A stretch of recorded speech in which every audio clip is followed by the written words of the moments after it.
Helio 40, Helio 50, Helio 80, এরপর Helio আনলো তাদের লাইন আপে আর একটা চমৎকার স্মার্টফোন Helio 90। মাত্র 19,990 টাকার এই ফোনটাতে রয়েছে AMOLED display, Helio G99 gaming processor, in display fingerprint scanner সহ অত্যাধুনিক সব ফিচার। বাট এত কিছু থাকার পরেও Helio 90 ফোনের বেশ কিছু জায়গায় কমতি রয়েছে, সেটাই জানাবো আজকের ভিডিওতে।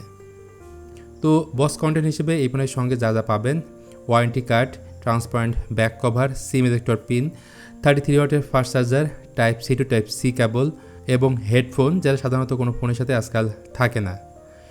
এবার যদি আমরা ফোনটার ডিজাইনের দিকে আসি, এই রিয়ার প্যানেলটা গ্লাসের তৈরি, ফ্রেমটা প্লাস্টিকের। এই ফোনটার থিকনেস 7.96 মিলিমিটার এবং ওয়েট হচ্ছে 188 গ্রাম। সত্যি বলতে এই ধরনের ডিজাইন অনেকের কাছে হয়তো ভালো লাগতে পারে, বাট আমার কাছে খুব একটা ভালো লাগেনি, বিশেষ করে রিয়ার প্যানেলে থাকা গ্লাস, যেটা হাত থেকে পড়ে গেলে ভেঙে যাওয়ার সম্ভাবনা অনেকটাই বেশি থাকবে। এছাড়া পোর্টস অ্যান্ড বাটনসে মোটামুটি সব কিছু থাকলেও একটা জিনিস থাকছে না, ডুয়েল স্পিকার, যেটা এই বাজেটের ফোনে অবশ্যই থাকাটা উচিত ছিল। মার্কেটে এই ফোনটা 3টা কালারে পাওয়া যাচ্ছে: থান্ডার হোয়াইট, কসমিক গোল্ড এবং স্পেস ব্ল্যাক। এই ফোনটার সামনে দিকে থাকছে 6.7 ইঞ্চির একটা full HD plus AMOLED display, যেটা 120 হার্জ হাই রিফ্রেশ সাপোর্ট করে এবং ডিসপ্লে রেজলিউশন হচ্ছে 1080x2412 পিক্সেল। সেই সাথে pixel density 394 ppi, typical peak brightness 500 nits, আর এই ডিসপ্লেতে ওয়াইড অন L3 সাপোর্ট থাকছে। দ্যাট মিনস এইচডি কোয়ালিটিতে আপনি নেটফ্লিক্সে ভিডিও দেখতে পারবেন। সবথেকে ভালো লেগেছে এই ডিসপ্লে সিন বেজেল একদমই সিমেট্রিক্যাল, যেটা দেখতে বেশ ভালো লাগে। তেমনি ফুল ভিউ ডিসপ্লেতে মুভি দেখার ক্ষেত্রে বেশ এনজয় করা যায়। আর একটা বিষয়, এই ডিসপ্লেকে পরিবেশন করছে কর্নিং গোরিলা গ্লাস 5। এরপর আসে এই ফোনটার ক্যামেরাতে। পেছনের ক্যামেরাতে থাকছে 64 মেগাপিক্সেলের একটা প্রাইমারি ক্যামেরা, এর সঙ্গে থাকছে 2 মেগাপিক্সেলের একটা ম্যাক্রো লেন্স এবং একটা এআই ক্যামেরা, আর ফ্রন্টে থাকছে 32 মেগাপিক্সেলের একটা সেলফি ক্যামেরা। এখানে ক্যামেরা ফিচার হিসেবে রয়েছে ডুয়েল ভিউ ভিডিও, মানে সামনে পেছনে একই সাথে ভিডিও করতে পারবেন। রয়েছে beauty mode, slow motion, panorama, pro mode, short video mode, আরও অনেক কিছু। আর ফোনটার ফ্রন্ট এবং ব্যাক ক্যামেরাতে ভিডিও রেকর্ড করতে পারবেন সর্বোচ্চ 2K 30 fps-এ। আর ইআইএস অর্থাৎ ইলেকট্রনিক ইমেজ স্টেবিলাইজেশন থাকায় ভিডিও ফুটেজ মোটামুটি ভালোই পাবেন।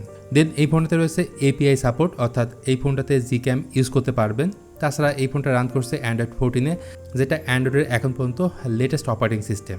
তবে পরবর্তীতে কোনো আপডেট আসবে কিনা এই ব্যাপারটা আমি ক্লিয়ার না।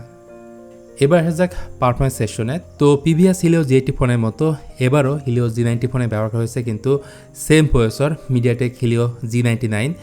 এটা 6 ন্যানোমিটার ফেব্রিকেশনে বিল্ড করা একটা অক্টোকোর প্রসেসর এবং এটার ক্লক স্পিড হচ্ছে up to 2.2 GHz। Basically Helio G99 compare করা যেতে পারে স্ন্যাপড্রাগন 680-র সাথে। ফোনটার আন্ত স্কোর পাওয়া গেছে 4,28,000 এবং গিগবেঞ্চ স্কোর সিঙ্গেল করে 751, মাল্টিকোর স্কোর হচ্ছে 2057। র্যাম হচ্ছে 8GB LPDDR4X এবং 128GB UMCB5 ইন্টারনাল স্টোরেজ। এছাড়া মেমোরি কার্ডের মাধ্যমে 512GB পর্যন্ত স্টোরেজ বাড়ানো যাবে। গেমিংয়ের কথায় আসলে এখানে PUBG HD graphics high frame রেটে খেলতে পারবেন। ভালো বিষয় হলো জাইরো সেন্সরটা এখানে দেওয়া হয়েছে, যার কারণে গেম খেলার সময় গেমিং এক্সপিরিয়েন্সটা কিন্তু অনেক এনজয় করতে পারবেন। সব মিলে এই ফোনের পারফরমেন্সটা খারাপ না। দেন এই ফোনে ব্যাটারি আছে 5000 mAh-এর এবং বক্সে পেয়ে যাবেন 33 ওয়াটের চার্জার, যেটাতে 60% চার্জ করা যাবে মাত্র 40 মিনিটে।